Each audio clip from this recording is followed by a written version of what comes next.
वं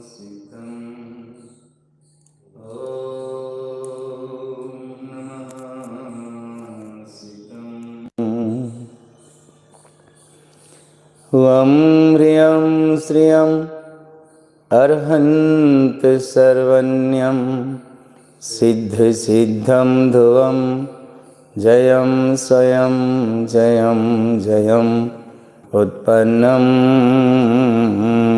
जयम्।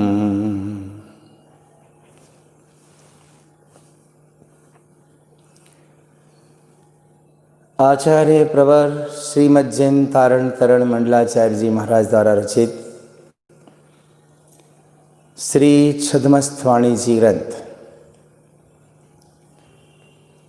दीपावली 2020 इस पावन अवसर पर हम यहाँ छद्मस्थवाणी जी ग्रंथ के सूत्रों का वांचन और उस पर चर्चा का आनंद लेने का प्रयत्न कर रहे हैं।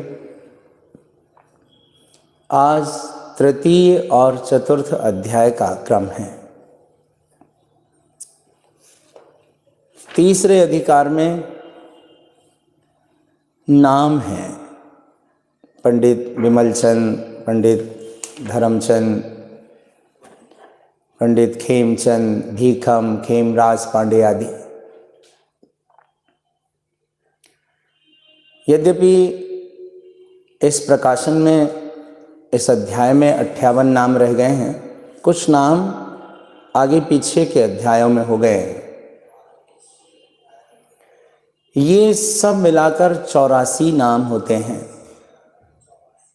छद्मस्थवाणी के तीसरे अधिकार में और आगे पीछे के 1-2 अध्यायों में, जहाँ तक चौथे अध्याय में ही सारे नाम हैं।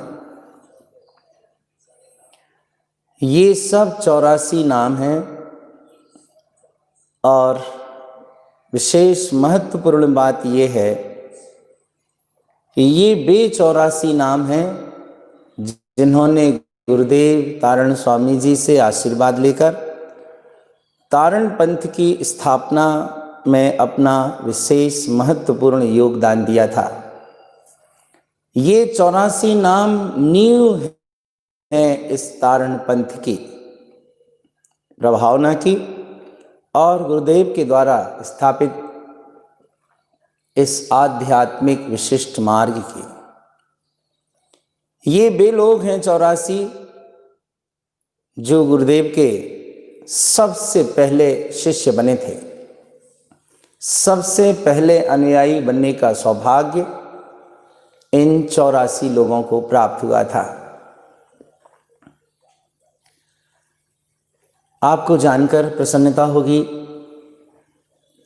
आचार्य तारण स्वामी जी का साधना क्रम सैमरखेड़ी की गुफाओं में संपन्न हुआ।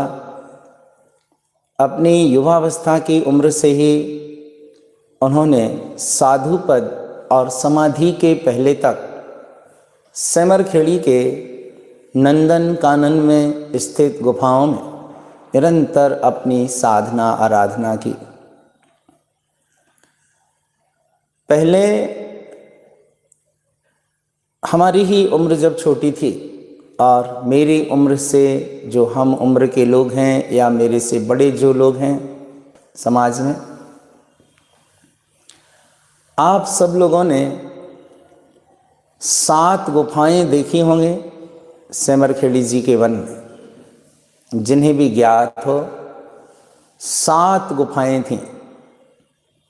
एक तो सामने वाली मुख्य गुफा, इसके थोड़ा और नीचे की तरफ उतरते हैं तो छत वाली गुफा, छत वाली गुफा से थोड़ा ऊपर की ओर दहलान वाली गुफा, ऊपर चबूतरा वाली गुफा, बीलों वाली गुफा, ऐसी कुल मिलाकर 7 गुफाओं का वो पूरा क्षेत्र रहा।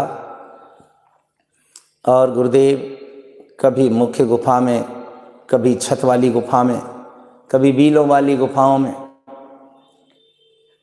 अपनी ध्यान साधना किया करते थे। सैमरखेड़ी में डालू सेठ एक बहुत महत्वपूर्ण व्यक्ति थे तारण पंथ के लिए। जब तारण पंथ की स्थापना नहीं हुई थी, उस समय से लेकर डालू सेठ, ठाकुर साहब, रुइया रमन, कमलावती, बिरो ब्रह्मचारी, वैद्य, पाताले, मनसुख आदि आदि कुछ ऐसे नाम रहे जिनका प्रारंभ से ही गुरु महाराज की इस प्रभावना के क्षेत्र में काफी सहयोग रहा। प्रायः ठाकुर साहब और डालू सेठ के यहाँ कार्यक्रम संबंधी, तत्व चर्चा संबंधी, भ्रमण संबंधी ये सारी चर्चाएं होती रहती थी, बैठक चलती रहती थी।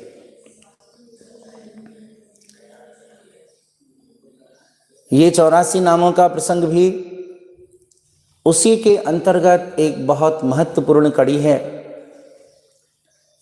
गुरुदेव ने अपनी साधना आराधना को इतना श्रेष्ठ आयाम दिया, इतना श्रेष्ठ स्थान दिया कि सारे मोह राग के बंधन नीचे छूटते चले गए, पीछे छूटते चले गए और उनके जीवन में निरंतर वीतरागता, ज्ञान की साधना, आत्मशुद्धि, आंतरिक निर्मलता, सारे गुण उनके अंतरंग में प्रकट होते थे। उनकी साधना से 21 वर्ष की उम्र में गुरुदेव ने बाल ब्रह्मचर्य व्रत ग्रहण किया। 30 वर्ष की उम्र में ब्रह्मचर्य प्रतिमा ग्रहण की और शनै शनै साधना के मार्ग में निरंतर अग्रसर होते रहे। वीतरागता बढ़ती गई। सांसारिक प्रपंच, सामाजिक बंधन, शरीर के प्रति जो परिणाम रहते थे सब के सब समाप्त होते चले गए। 60 वर्ष की आयु में उन्होंने निर्ग्रंथ दिगंबरी जिन दीक्षा धारण की और भावलिंगी वीतरागी पद पर प्रतिष्ठित हुए। इस बीच बहुत कुछ घटित हुआ। ब्रह्मचर्य व्रत लेने के पश्चात और प्रतिमा के लेने के बाद कुछ ऐसी अप्रत्याशित घटनाएं गुरुदेव के साथ घटित हुई। क्योंकि वे जिस कुल परंपरा में जन्मे थे, वे मूर्ति पूजक दिगंबर परंपरा में पैदा हुए थे, किंतु उन्होंने देखा चंदेरी में भट्टारक जी के यहाँ उनका शिक्षा अध्ययन आदि का कार्य संपन्न हुआ। भट्टारक जी के सानिध्य में रहकर गुरुदेव ने अपनी युवावस्था की उम्र में सैद्धांतिक ज्ञान तो प्राप्त किया ही, अनेक प्रकार के ग्रंथों का स्वाध्याय, अध्ययन, अनुभव, ये सब भट्टारक जी के सानिध्य में रहकर उन्होंने शिक्षार्जन, विद्याध्ययन करके उपलब्ध किया। इसके साथ साथ उन्होंने ये भी देखा कि धर्म के नाम पर, देव के नाम पर, गुरु के नाम पर किस प्रकार से विकृतियां इस वीतराग धर्म में आज चल रही हैं। ये सब देखकर उन्हें लगता था कि धर्म वस्तु का स्वभाव है, गुरु निर्ग्रंथ भावलिंगी हैं, देव अरिहंत सिद्ध परमात्मा हैं, किंतु देवत्व के नाम पर अनेक प्रकार का जड़वाद, पाखंडवाद, क्रियाकांड, आडंबर, ये सब हो रहा है। गुरुता के नाम पर राग का पोषण और रागी जीव जो वीतरागी भावलिंगी नहीं है, भट्टारकी आडंबर प्रपंच में उलझे हैं। ये सब देखकर उन्हें लगता था कि ना तो देव का स्वरूप ही लोग समझ रहे हैं, ना तो गुरु का स्वरूप ही जनता के समझ में आ रहा है, और धर्म से तो काफ़ी दूरी बनी हुई है। ये सब देखकर उनके मन में एक ऐसी क्रांति जागी कि मुझे संसार के जीवों को धर्म के, देव के, गुरु के यथार्थ स्वरूप से परिचित कराना है। जीव के कल्याण का वास्तविक मार्ग क्या है, इससे अवगत कराना है। और उन्होंने संकल्प कर लिया इस आध्यात्मिक मार्ग में आगे बढ़ने का, अपने आप को ज्ञान, ध्यान, साधना और तप की दहकती हुई भट्टी में तपाने का, अपने जीवन रूपी स्वर्ण को निखारने का एक ऐसा संकल्प किया जिस संकल्प के चलते उनके सामने जिस कुल में भी पैदा हुए थे उस कुल के ही गुरुओं ने, विद्वान पंडितों ने, श्रेष्ठी वर्ग ने, भट्टारकों ने ढेर सारी बाधाएं खड़ी की, अनेक प्रकार के उपसर्ग किए। आप सब जानते हैं कि जब उन्होंने इस मार्ग पर अपने कदम आगे बढ़ाए तो सबसे पहले उनके साथ जहर देने की घटना घटित हुई। लोग कहते हैं मामा ने जहर दिया। हम आज आपको बतलाना चाहते हैं कि कोई मामा अपने भांजे को इतना बड़ा कष्ट नहीं पहुंचा सकता और ना ही जहर दे सकता। मामा ने जहर दिया नहीं, मामा से जहर दिलवाया गया। उस समय सिरौंज भट्टारक गादी थी, चंदेरी भट्टारक गादी थी। सिरौंज और चंदेरी में बैठकर भट्टारकों के पास सारी प्लानिंग, योजनाएं बनती थी। सेमरखेड़ी में लक्ष्मण सिंघई निवास करते थे। उन्हें बुलाया गया, उनसे कहा गया कि तारण हमारी आमनाएं के विपरीत जा रहा है। ये मंदिर, पूजा, भक्ति ये सब छोड़ रहा है। आत्मा ही परमात्मा है, शुद्ध आत्मा है, अध्यात्म की चर्चाएं करता है। इससे अपनी व्यवहारिक क्रियाओं में बाधा पैदा होगी, इससे अपने समाज में फूट पैदा होगी। इसलिए तारण को बीच मार्ग से खत्म करना ही एक रास्ता है। और मिलजुल कर उन्होंने प्लान किया, तारण स्वामी को जहर दिलवाने की योजना बनवाई लक्ष्मण सिंघई के द्वारा। लक्ष्मण सिंह ने मना किया, मैं ऐसा काम नहीं कर सकता। मैं अपने ही भांजे को जहर क्यों दूंगा? उसने मेरा क्या बिगाड़ा है? उसने मेरा क्या हित किया है? और उनसे कह दिया गया, उन सेठ लोगों ने, उन विद्वानों ने जो षड्यंत्र रच रहे थे कि तारण को बीच से हटाना ही एक उपाय है और तुम्हें जहर देना होगा। यदि तुमने तारण को जहर नहीं दिया तो तुम्हारा समाज से बहिष्कार कर दिया जाएगा। समाज में रीझ बूझ, आना जाना सब बंद कर दिया जाएगा। क्या करते? परिस्थितियां निर्मित की गई और उन्हें जहर देने के लिए मजबूर होना पड़ा। इस विधि से तारण स्वामी को मामा के द्वारा जहर दिलवाया गया। उन्होंने अपनी ओर से जहर नहीं दिया। और जब जहर देने के बाद भी तारण स्वामी का मरण नहीं हुआ, उनकी मृत्यु नहीं हुई और चारों ओर शोहरत फैलती चली गई। अतिशयकारी संत है, क्रांतिकारी संत है, वीतरागी है, जहर देने से मृत्यु नहीं हुई। एक चारों ओर अलग प्रकार का प्रभावनापूर्ण वातावरण और अधिक निर्मित हो गया। धीरे धीरे करके और साधना हुई, दीक्षा हुई और फिर बेतवा नदी में डुबाने की घटना घटित हुई। आज वर्तमान समय में तारण स्वामी के सिद्धांतों के प्रति और उन्होंने जो नींव डाली है तारण पंथ की, इस बात को समझकर चलने के प्रति हमारे आंतरिक मानस में जो कुछ ढिलास सी अनुभव में आती है, कुछ शिथिलताएं प्रतीत होती हैं, इस बात पर विचार करने की नितांत आवश्यकता है। क्योंकि आप मंदिर विधि में निरंतर पढ़ते हैं, जो कदापि गुरु तार को नहीं हो तो अवतार, मिथ्या भव सागर विषय कैसे लहते पार।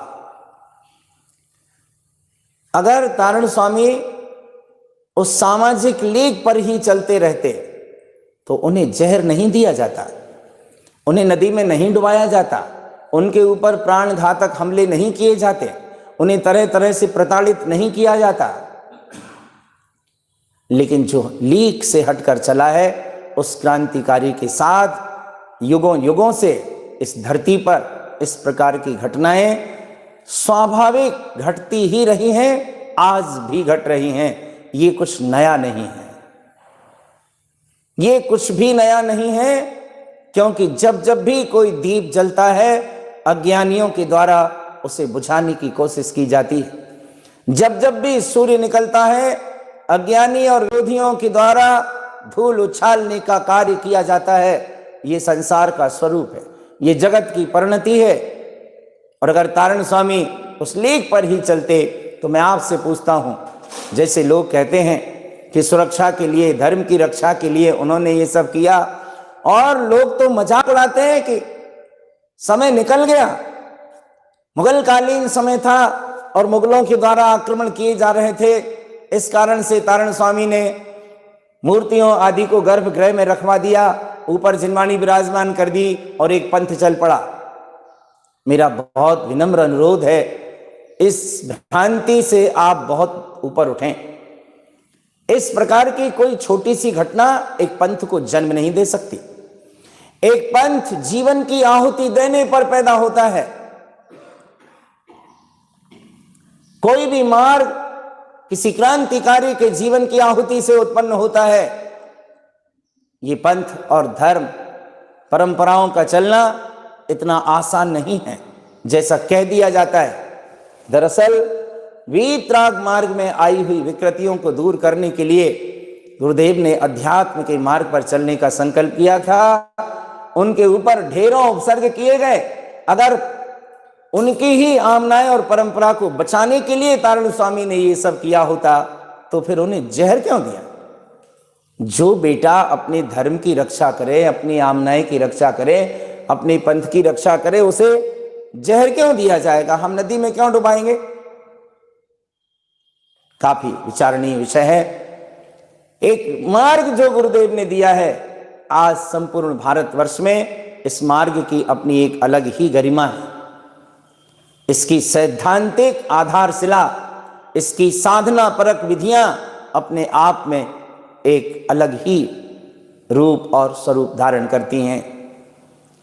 जब गुरुदेव को नदी में डुबाया, टापू बने, 3 बार डुबाया, एक बार भी नहीं। गहरे गहरे पानी में डुबाने का प्रयास किया कि जितना अधिक गहरे पानी में डुबाएंगे उतनी जल्दी ही तारण स्वामी की मृत्यु होगी। लेकिन देवताओं के द्वारा घटित हुआ अतिशय। जैसे ही तारण स्वामी को पानी में डुबाया, टापू बन गया। वे उस पर बैठ गए, बैठे हुए पानी से ऊपर आ गए। थोड़ा और आगे बढ़कर दूसरी बार डुबाया, फिर टापू बना। फिर और गहरे में डुबाने के लिए गए। मल्लाह ने मना किया कि वहां भंवर है, नाव ले जाना खतरे से खाली नहीं है। किंतु षड्यंत्रकारी तो षड्यंत्रकारी, 2 बार डुबाने के बाद अब अगर नाव लौटाते हैं तो उनकी ही सामत आती है। बीच में छोड़कर जाएंगे तो हम खुद मारे जाएंगे। इसलिए बहुत गहरे पानी में ले गए। तीसरे स्थान पर तारण स्वामी को उठाकर पानी में पटका, बेटापू के साथ ऊपर आए और नाव भंवर में फंस गई, पलट गई। सारे षड्यंत्रकारी, मल्लाह, नाव सहित सब के सब डूब गए। इसके बाद इन सारे लोगों में एक हलचल मच गई। उनके सारी शिष्य मंडली में काफी चर्चाओं का विषय बन गया कि भैया अब अपना स्वतंत्र विधि विधान तैयार करना पड़ेगा। यहां से तारण पंथ की स्थापना की शुरुआत हुई। इसके पहले तक सहज चल रहा था। और इन सारे लोगों ने डालू सेठ के घर बैठकर ये तय किया कि हमें अब अध्यात्म की मार्ग और इसकी व्यवस्था को स्वतंत्र रूप से बनाने की आवश्यकता है। फिर तारण स्वामी जी महाराज के द्वारा लिखित श्रावकाचार ग्रंथ के 199 और 200 नंबर की गाथा के आधार पर तारण पंथ का विधि विधान तय हुआ कि जो व्यक्ति 7 व्यसनों का त्याग करेगा, 18 क्रियाओं का पालन करेगा, वही तारण पंथी कहलाएगा। अब हर आदमी ये कहे कि मेरे गुरु महाराज, ये नहीं हो पाएगा। अब केवल वही तारण पंथी होगा जो 7 व्यसनों का त्याग करके 18 क्रियाओं का पालन करेगा। धीरे से हजारों लोगों के समूह तारण पंथ में दीक्षित होने लगे। सबसे पहले जब ये विधि विधान बनाया, उस समय ये 84 लोग थे डालू सेठ के घर मीटिंग में। इनने तय किया तारण पंथ का विधि विधान और सबने कहा कि अब गुरु महाराज के पास गुफाओं पर चलकर हम आशीर्वाद ले लें। सबके सब सेमरखेड़ी की उन गुफाओं पर पहुंचे जहां गुरुदेव अपनी साधना में लीन थे। गुरु ने, रिया रमन जी ने, कमलावती ने गुरुदेव से आग्रह किया, गुरुदेव ऐसा ऐसा हमने विधान बनाया है और आपका आशीर्वाद चाहते हैं। अब तारण पंथ की स्थापना का अवसर था और जैसे ही इन 84 लोगों ने गुरुदेव से आशीर्वाद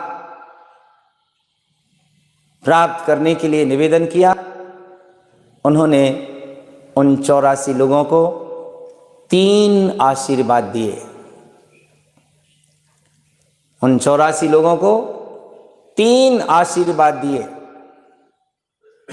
और इस तारण पंथ की शुरुआत हुई। यहां से नींव बनी, स्थापना की गई और धीरे धीरे चल के फिर नाम माला में जो एक बहुत बड़ा शिष्य समुदाय है, जिनके सबके नाम हैं, वे सब के सब तारणपंथी कहलाए और एक मार्ग की व्यवस्था स्वतंत्र रूप से निर्धारित है।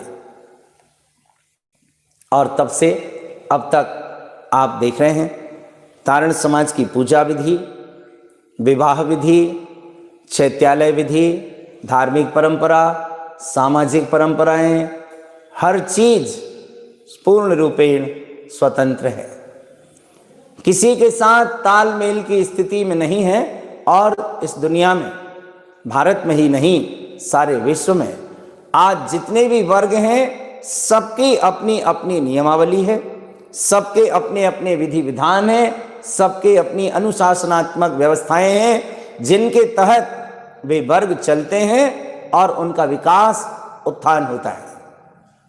आज भारतवर्ष में ही देख लीजिए, 16वीं शताब्दी में जितने भी वर्ग थे, आज वे फल रहे हैं, फूल रहे हैं, पनप रहे हैं। तारण स्वामी के समकालीन जो हिंदू संत हुए, उनके वर्ग को आप देखें, विचार करें और अपना भी विचार करें।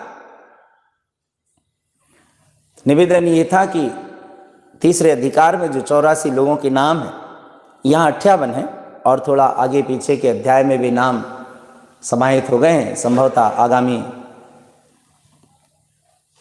समय में इस पर विचार अवश्य किया जाना चाहिए। इन 84 लोगों को गुरुदेव ने आशीर्वाद दिए थे, वे 3 जो आप बृहद मंदिर विधि में हमेशा वांछन करते हैं। और अंत में गुरुदेव ने सबको ये कहा कि तो सम्यक दर्शन प्राप्त करो, सम्यक ज्ञान प्राप्त करो और सम्यक चारित्र प्राप्त कर मुक्ति को वर्ण करने के लिए अपने पुरुषार्थ में तल्लीन हो जाओ। ऐसा मंगल आशीष दिया। ये नाम है इस तृतीय अधिकार के, जिनका अतीत इस प्रकार का है। इसलिए ये कहने में संकोच नहीं है कि छद्मस्त वाणी जी ग्रंथ बहुत सारे रहस्यों को अपने आप में समेटे हुए है, अनेक रहस्यों को अपने आप में समेटे हुए है। इसकी अपनी गरिमा, इसका अपना महत्व अपने आप में अलग ही है। चतुर्थ अधिकार, जिसमें गुरुदेव ने ओम नमः सिद्धम से मंगलाचरण किया और बड़े सुंदर सूत्र आए। गुरुदेव ने कहा, जिन भर स्वामी तू बड़ो, मैं जिन भर हूं भरो। हे प्रभु, आप महान हैं, आप श्रेष्ठ हैं, आप जगत पूज्य हैं, लेकिन जैसे आप हैं, आपके जैसे ही सत्ता का धनी मैं भी हूं। पर्याय में अंतर है, आपकी पर्याय में पूर्णता प्रकट हो गई है, मेरी पर्याय में अभी पूर्णता प्रकट नहीं हुई है। लेकिन आपके स्वभाव में और मेरे स्वभाव में कहीं से कहीं तक कोई अंतर नहीं है। मैं जिन भर हूं भर।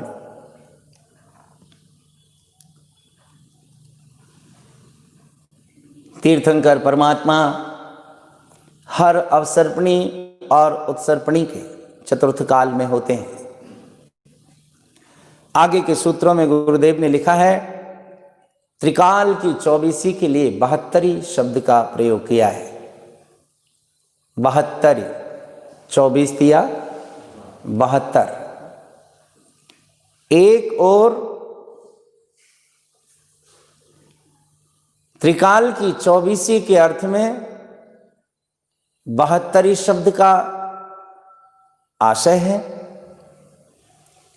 और दूसरी ओर जब जिनाले 72 शब्द आया है तो वहां आचार्य देव ने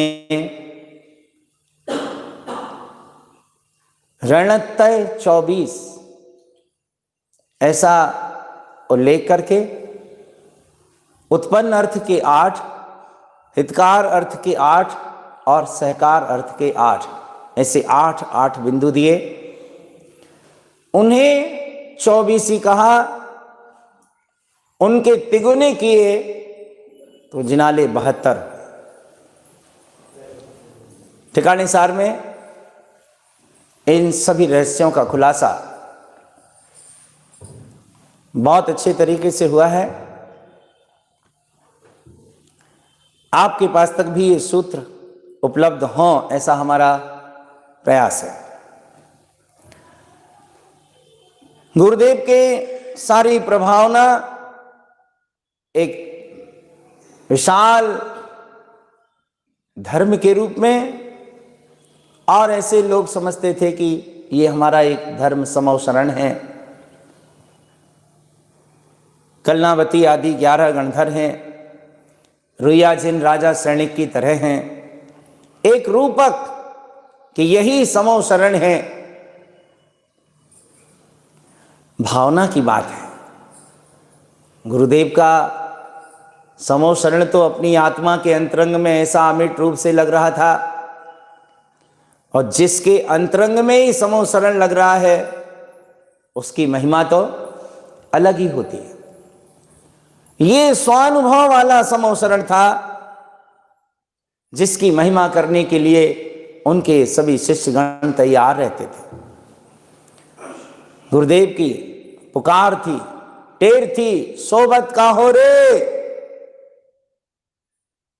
उठ कलश लेव, सत्ता एक, शून्य विंद उत्पन्न शून्य स्वभाव। सोबत का हो रे, जागो। अब ऐसी जागरण की टेर सुनकर भी हम सोते रहे,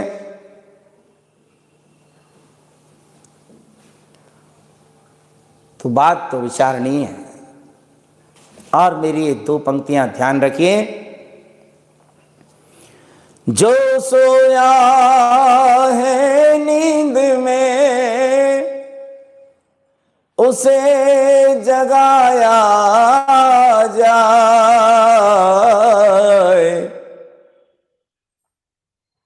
ख्याल में आ रहा है? जो सोया है नींद में, उसे जगाया जाए। दाब चिमाई जो रहे, ताको कौन जगाए। नींद में सोए व्यक्ति को जगाया जा सकता है, लेकिन जो चिमाई दाब कर पड़ा है उसे जगाना बहुत मुश्किल।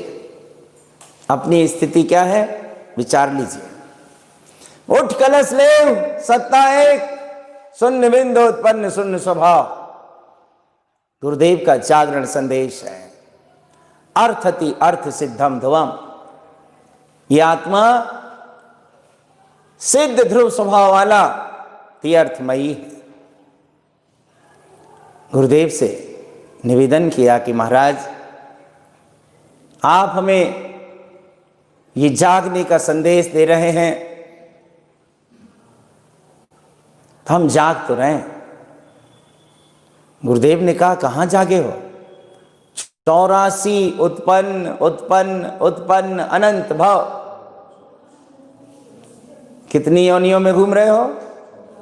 84 लाख योनियों में उत्पन्न उत्पन्न उत्पन्न अनंत भाव, अनंत भाव गुजार दिए इन 4 गति 84 लाख योनियों में, जन्मते मरते।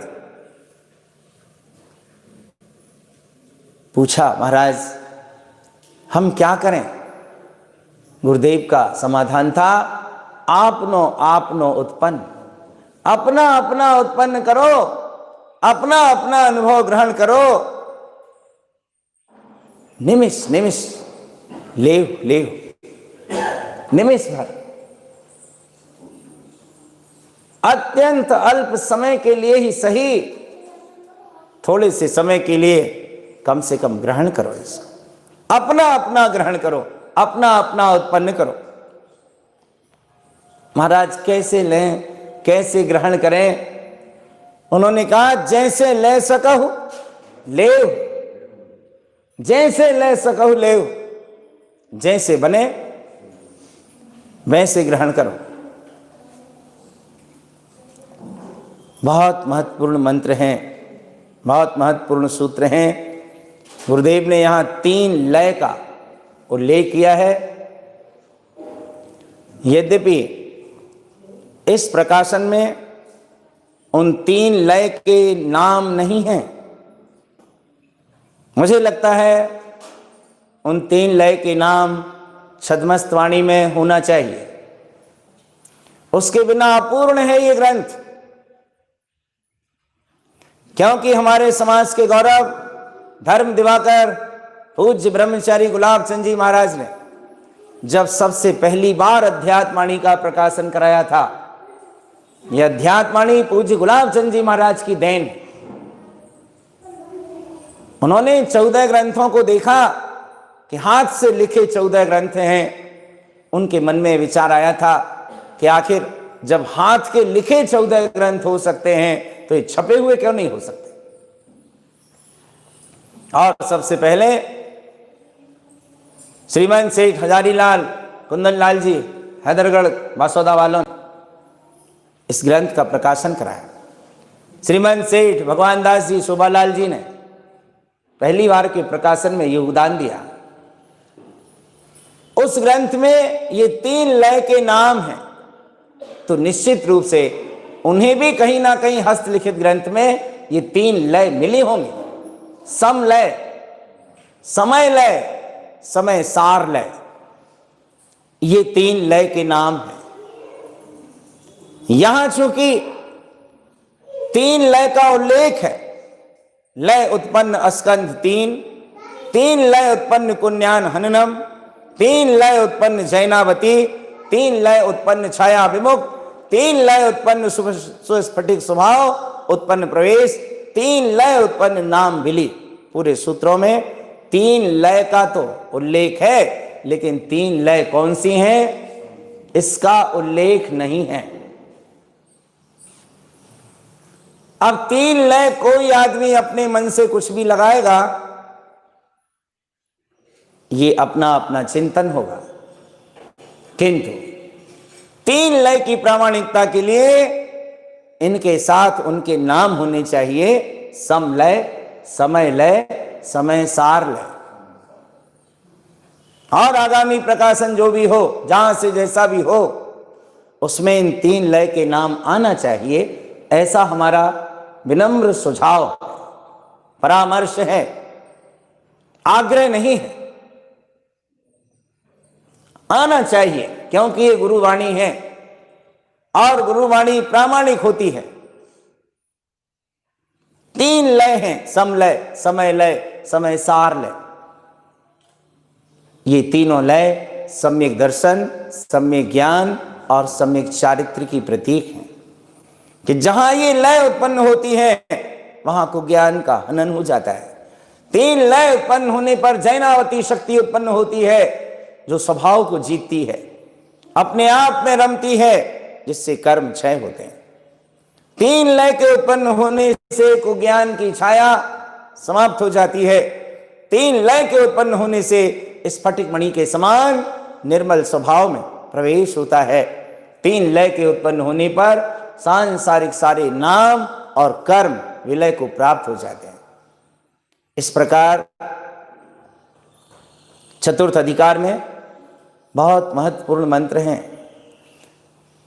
एक और बात है, जहां जहां महा उत्पन्न शब्द आए हैं, जैसे 59, 60, इन 2 सूत्रों में महा उत्पन्न 1, महा उत्पन्न 3, ये महा उत्पन्न शब्द ये इंगित करते हैं कि गुरुदेव के समय में जो 12 तिलक महोत्सव हुए, उन तिलक महोत्सवों में आर्यिकाओं की और साधुओं की दीक्षाएं हुई हैं।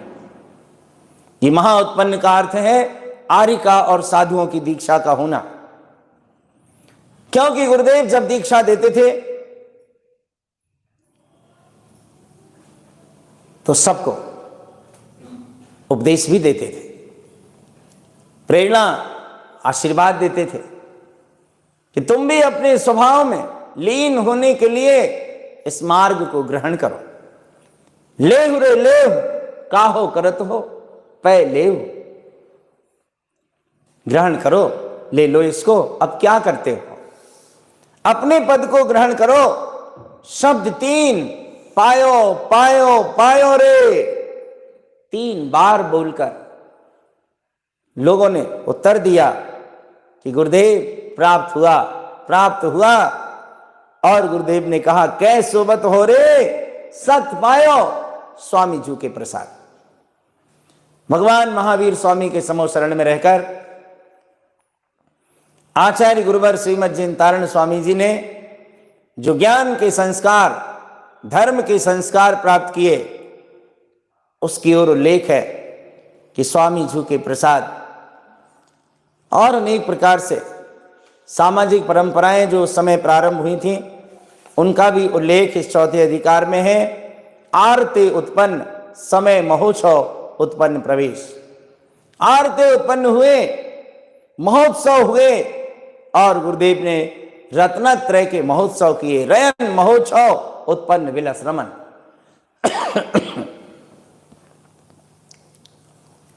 ये आरते आज अपनी आरती हो गई। उस जमाने में आरती नहीं थी, उस समय आरते थे। आगे जब सूत्र आएगा तब हम वहीं आरती की बात करेंगे, आपको बताएंगे कि छद्मस्तवाणी में किस प्रकार के आरती का उल्लेख है। ये कुछ ऐसी चीज़ें हैं जिन्हें समझने की बड़ी आवश्यकता है। गुरु महाराज के समय में जो तिलक महोत्सव आयोजित होते थे, ऐसा लगता था जैसे इंद्र धर्मेंद्र भी महोत्सव कर रहे हैं। और गुरुदेव बार बार कहते थे, रयन लेहु रे लेहु, लूटहु रे, ये रत्नों को ग्रहण कर लो, इन रत्नों को ले लो, लूट लो रे। ऐसी करुणा गुरुदेव के अंतरंग में हिलोरें लेती रहती थी। उन्होंने सबको दिया, सबको आशीष दिया, सबको ज्ञान दिया, मार्ग दिया, पंथ दिया, साधना की दिशा दी। ऐसा दातार सदगुरु होना अपने आप में एक अनूठी और अलौकिक बात है। जिस व्यक्तित्व ने अपने ही कुल के लोगों से नाना प्रकार के उपसर्गों को प्राप्त कर सहन करते हुए और एक अडिग मार्ग पर चलने का संकल्प दृढ़ बनाए रखा, किसी भी प्रकार की उपसर्ग की परिस्थितियों से विचलित हुए बिना अपने आप में दृढ़ रहे और हम सबके लिए कल्याण का पथ दिया, मार्ग दिया।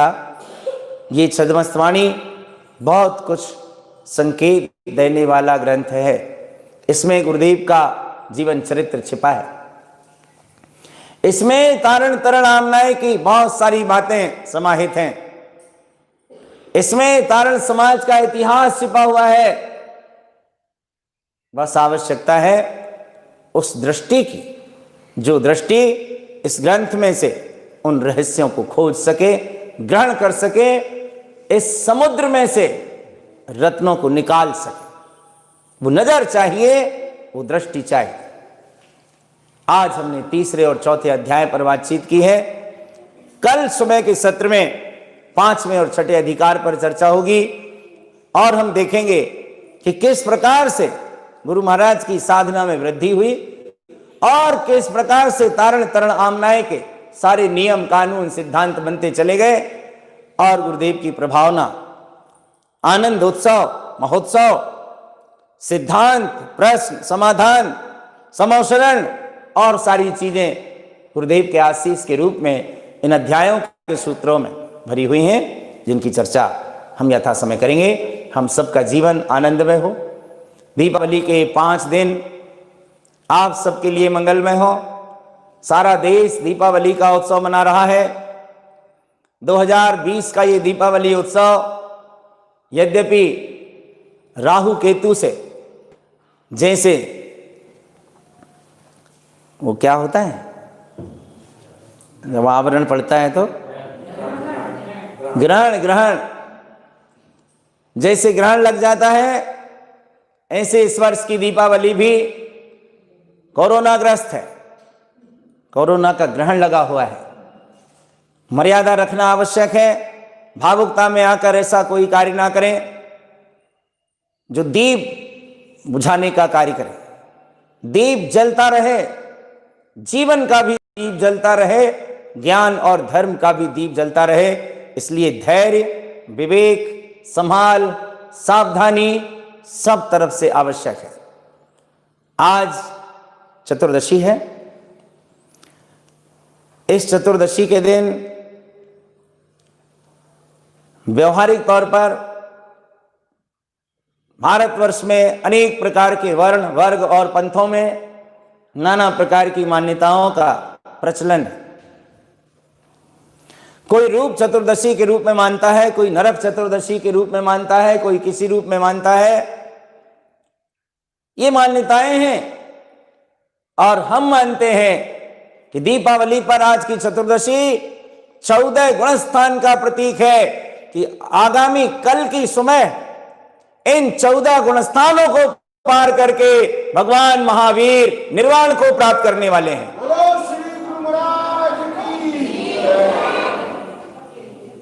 विश्वास की बात है, आस्था और श्रद्धा की बात है। आज ये दीपावली हम सबके भी पात्रता में वृद्धि करे। कल धनतेरस थी। लोग समझते हैं धन आने के लिए कुछ खरीदो, कुछ खरीदो। खरीदने से धनतेरस और मजबूत होती है। धनतेरस इस धन की तेरस नहीं है। धनतेरस धन्वंतरी जयंती के उपलक्ष्य में प्रचलन में आई है। धन्वंतरी आयुर्वेद के महान ज्ञाता थे। धन्वंतरी जयंती के उपलक्ष्य में धनतेरस प्रचलित हुई है। अब संसार है, यहां तो अज्ञान पूर्वक जो ना चल जाए सब थोड़ा है। ये दुनिया है, जगत है, प्रवाह है, अपने क्रम से चलता है।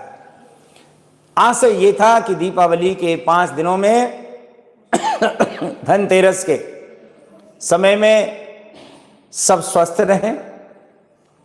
आज के समय की जो बात है कि स्वस्थता पूर्वक अपनी पात्रता में वृद्धि करें, अपनी आत्मिक भावनाओं को निर्मल बनाएं। और कल दीपावली है। सुबह के सत्र में हम ब्रह्म मुहूर्त की पावन वेला में भगवान महावीर स्वामी का निर्वाणोत्सव संपन्न करेंगे। सने सने हमारे 5 दिन दीपावली के पूर्ण होंगे।